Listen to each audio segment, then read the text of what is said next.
கூலி படம் குறித்து டைரக்டர் லோகேஷ் கனகராஜ் ஒரு அப்டேட் நீ காலம்பரை கொடுத்துருக்காரு ஏர்போர்ட்டில். ஆக்சுவலாக வந்து இந்த கூலி படத்தில் நடிச்சிட்டு இருக்கப்போ தான் ரஜினிக்கு இந்த மாதிரி பிரச்சனை வந்தது அப்படின்னு சொல்லி சோஷியல் மீடியாவில் ஃபுல்லாக பேச ஆரம்பித்தாங்க. இது குறித்து வந்து எதுவுமே பேசாமல் இருந்த லோகேஷ் கனகராஜ் இன்னைக்கு வைசாக்லேருந்து சென்னை திரும்பியிருந்தார். ஏர்போர்ட்டில் ரொம்ப டீட்டெயிலாக பேசியிருக்காரு. ஆக்சுவலாக அவர் நடந்தது சொன்னப்போ ரொம்பவே ஷாக்காக இருந்தது. ஸோ இவ்வளோ விஷயங்கள் நடந்திருக்கு.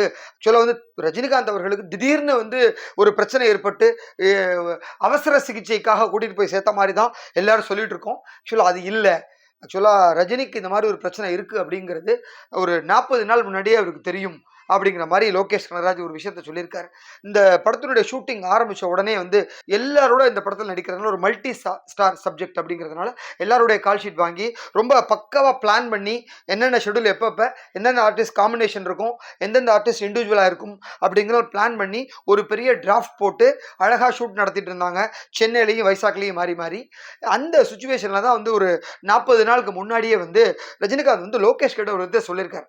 என்ன அப்படின்னா, ஒரு ஹெல்த் செக்கப் போயிருந்தப்ப ஒரு வயிற்றுல வந்து ஒரு ரத்த குழாயில் ஒரு சின்ன பல்ஜ் இருக்குது. அந்த வயிற்றுல இருக்க அந்த பல்ஜை வந்து நான் சர்ஜிக்கல் முறையில் வந்து ட்ரீட்மெண்ட் பண்ணிக்கிறதுக்காக செப்டம்பர் 30ஆம் தேதி நான் அட்மிட் ஆகிறேன் ஹாஸ்பிட்டலில் அப்படிங்கிறத ஒரு 40 நாள் முன்னாடியே ரஜினி லோகேஷ் கிட்ட சொல்லியிருந்திருக்காரு. அதனால் மற்ற காஸ்டோட டேட்ஸ் எல்லாம் பிளான் பண்ணிங்கிறதுனால அவர் கரெக்டாக பிளான் பண்ணி செப்டம்பர் மாதம் 28ஆம் தேதி வரைக்கும் இவரோட டேட்டு சூப்பர் ஸ்டார் ரஜினிகாந்தோட டேட் இருக்க மாதிரி பார்த்துட்டு இருக்காரு. ஸோ செப்டம்பர் 28ஆம் தேதி வரைக்கும் வைசாக்கில் ரஜினிகாந்த் ஷூட்டிங்கில் நடிச்சுட்டு அப்போ தான் கரெக்டாக 29th மார்னிங் திரும்புகிறார் சென்னையில்.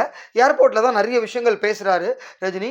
ஆஸ் யூஷுவல் பேசிட்டு தான் 30ஆம் தேதி மார்னிங் வந்து ஏவிஎம் ஸ்டுடியோக்கு போயிட்டு ஏவிஎம் ஸ்டுடியோவில் போய் ஏவிஎம் சரவணன் அப்புறம் ஒரு பையன்லாம் பார்த்துட்டு அதுக்கப்புறம் அவருடைய ஃபேவரட் டைரக்டர் எஸ்பி முத்துராமனை மீட் பண்ணி பேசிட்டு அதுக்கப்புறம் அன்றைக்கி ஈவினிங் தான் ஃபேமிலியோடு போயிட்டு அப்போலோ ஹாஸ்பிட்டலில் அட்மிட் ஆகிறாரு. ஸோ அங்கே டெஸ்ட்லாம் முடிஞ்சு அடுத்த நாள் காலம்பர் தான் அந்த ட்ரீட்மெண்ட் ஆரம்பிக்கிறாங்க அவருக்கு அந்த ஸ்டண்ட் போடுற விஷயத்த.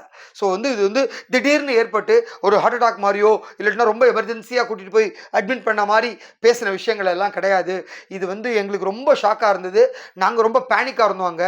ஏன்னா வந்து ஏற்கனவே திட்டமிட்ட ஒரு விஷயம்.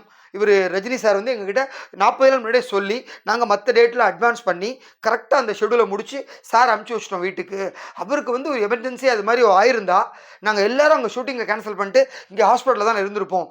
அப்படியே நாங்கள் வந்து ஷூட்டிங் நடத்தினாலும் இந்த தயாரிக்கிற ஒரு சன் பிக்சர்ஸ் ஒரு கார்ப்பரேட் கம்பெனி அவங்க எப்படி அலோவ் பண்ணியிருப்பாங்க ஷூட்டிங் நடத்துறதுக்கு. அதனால் இந்த சோஷியல் மீடியாவில் வரதெல்லாம் தவறு. நாங்கள் வந்து பிளான் பண்ணி கரெக்டாக நடத்தி முடித்தோம். அதுக்கப்புறம் வந்து நாகார்ஜுனோட போர்ஷன்ஸ் ஷூட் பண்ண வேண்டியிருந்தது. ஸோ 29லேருந்து 3ஆம் தேதி வரைக்கும் நாகார்ஜுனோட போர்ஷன் ஷூட் பண்ணி முடித்து நேற்றுக்கு ஃபைனலாக ரஷ்ஷெல்லாம் பார்த்துட்டு இன்றைக்கி நான் சென்னைக்கு வந்திருக்கேன். ஸோ நேராக வந்து அட்மிட் ஆன அடுத்த நாளே வந்து சார்கிட்ட பேசிட்டேன் ஃபோனில். இப்போ நாளைக்கு நேராக போய் பார்க்க போகிறேன் சாரை. சார் நல்லா இருக்காங்க, டெஃபினட்டாக வந்து எவ்வளோ சீக்கிரம் முடியுமோ நான் வந்துடுறேன் ஷூட்டிங்க்கு அப்படின்னு அவரே எனக்கு வந்து தைரியம் கொடுத்துருக்காரு. நாங்கள் பிளான் பண்ணியிருக்கிறது வந்து அக்டோபர் 15ஆம் தேதி மீண்டும் வைசாக்கில் ஷூட்டிங் ஆரம்பிக்கலாம்னு பிளான் பண்ணியிருக்கோம். அதனால் வந்து அந்த டேட்லேயே சார் வந்து ஷூட்டிங்கில் ஜாயின் பண்ணிக்குவேன் அப்படின்னு சொல்லியிருக்காரு. ஸோ ரஜினிகாந்த் வந்து அக்டோபர் 15லேருந்து மீண்டும் ஷூட்டிங்கில் ஜாயின் பண்ணிக்கிற மாதிரியான ஒரு விஷயத்த லோகேஷ் கனகராஜ் இன்னைக்கு சொல்லியிருக்கார். அதனால் வந்து திட்டமிட்டபடி ரஜினி அவர்கள் வந்து 15ஆம் தேதி ஷூட்டிங்க்கு இணைஞ்சிருவார் அப்படிங்கிற மாதிரி தான் லோகேஷ் சொல்லியிருக்காரு. அதனால் இது வந்து ஏற்கனவே ஒரு திட்டமிடப்பட்ட ஒரு ட்ரீட்மெண்ட் விஷயந்தான். அதனால் வந்து சோஷியல் மீடியாவில் சொல்லப்படுற மாதிரி திடீர்னு நடந்த மாதிரியோ ஒரு பேனிக் ஆகணுங்கிற விஷயமோ இல்லை. அதனால் தலைவருடைய ரசிகர்கள் வந்து பேனிக் ஆகாமல் இது ஏற்கனவே வந்து அவருடைய ஹெல்த்துக்காக அவர் எடுத்துட்டு ஒரு முடிவு. அதனால் நல்லபடியாக ட்ரீட்மெண்ட் முடிஞ்சு இன்றைக்கி ரெக்கவரி ஆகிட்டு இருக்காரு.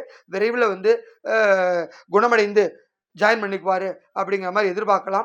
அதோடு வந்து இந்த 10ஆம் தேதி வேட்டையன் படம் ரிலீஸ் இருக்குது. ஸோ வேட்டையன் படத்தை ரிலீஸையும் அவர் பார்த்துட்டு அதோட ஃபீட்பேக்கெல்லாம் கவனிச்சுட்டு அதுக்கப்புறம் மீண்டும் கூலி படத்தினுடைய ஷூட்டிங்கில் இணைய போகிறாரு. கிட்டத்தட்ட ஒரு 50% ஷூட்டிங் முடிஞ்சிருச்சான். அவர் லோகேஷ் சொல்கிறாரு 74 வயசுக்கு இவ்வளவு சூப்பராக கோஆப்ரேட் பண்ணி நடிக்கிறாரு ரஜினி சார், எங்களுக்கு அவரை நாங்கள் ரொம்ப பத்திரமா பார்த்துக்குறோம்.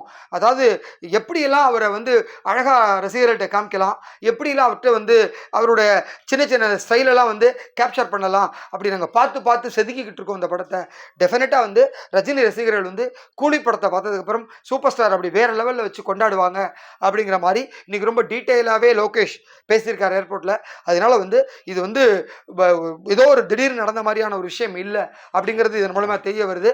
அடுத்து வந்து பார்த்தீங்கன்னா இந்த 10ஆம் தேதி வேட்டையின் படம் ரிலீஸ் ஆகிற அன்னைக்கே வந்து அஜித்தினுடைய விடாமுயற்சி படத்தினுடைய ஒரு சின்ன டீசர் ரிலீஸ் பண்ணுறதுக்கு பிளான் பண்ணிட்டு இருக்காங்க. ஸோ அது நடந்தால் ரஜினியோட வேட்டையனோட மீண்டும் அஜித் மோதுரார் அப்படிங்கிற மாதிரியான ஒரு விஷயம் இருக்கும் அப்படின்னு எதிர்பார்க்கலாம். ஸோ ரஜினியோட இந்த வேட்டையின் படத்துக்கு அவ்வளவு ஒரு வரவேற்பு உலகம் ஃபுல்லாக. நான் ஏற்கனவே சொன்ன மாதிரி இது வரைக்கும் போகாத இடங்கள்லாம் இந்த படம் போகுது. அதனால பெரிய பெரிய பிஸ்னஸ் ரிலீஸுக்கு முன்னாடியே 300 கோடி ரூபாய் டேபிள் ப்ராஃபிட் அப்படின்னு சொல்லப்படுற அளவுக்கு இந்த படத்தை கலெக்ஷனில் இப்படி நிற்குது. எப்படி ஒரு 800 கோடி ரூபாய் ஜெயிலர் படம் கலெக்ட் பண்ணுச்சோ அந்த மாதிரி இந்த படம் அதையும் தாண்டி ஒரு பெரிய கலெக்ஷன் பண்ணும் அப்படின்னு எதிர்பார்க்கலாம். ஸோ அந்த அளவுக்கு வந்து மிகுந்த வரவேற்பு. அதுவும் இந்த மாதிரி ஒரு விஷயத்துக்கு அப்புறம் உலகத்தில் இருக்க எல்லாரும் சூப்பர் ஸ்டார் அவளை பற்றி தான் பேச்சா இருக்கு. இந்த ஒரு பாசிட்டிவ் வைப்ஸே வந்து வேட்டையின் படம் வசூலுக்கு ஒரு முன்னெடுப்பாக இருக்கும் அப்படின்னு சொல்லலாம். அதனால விரைவில் ஷூட்டிங்கில் கூலிப்பட ஷூட்டிங்கில் சூப்பர் ஸ்டார் ஜாயின் பண்ணிக்குவார் அப்படிங்கிற ஒரு நல்ல தகவலை சொல்லிட்டு விடைபெறுகிறேன். நன்றி.